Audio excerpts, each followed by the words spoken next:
ovi, ovo unutar radi svaki 80.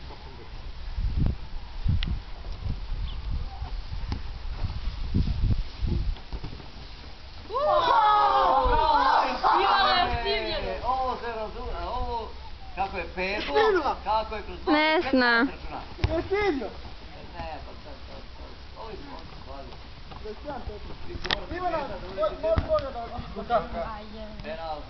Evo ovako se mi.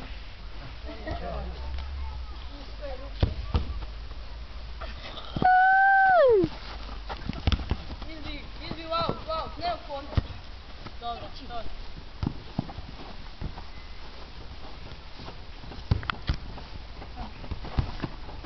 To.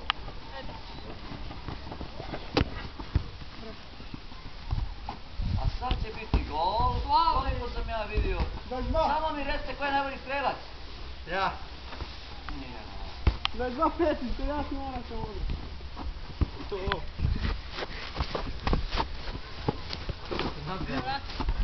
Sad sam nabijan, skroz.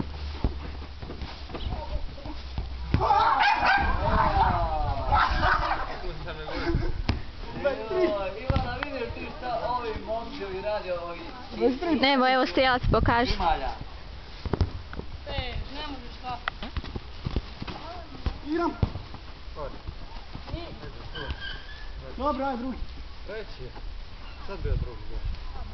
Ja, šut. Snimla išla od toga. Brim da jesam.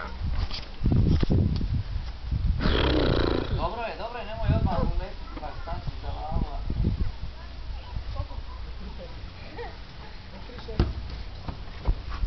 Ali to je bio sjajan.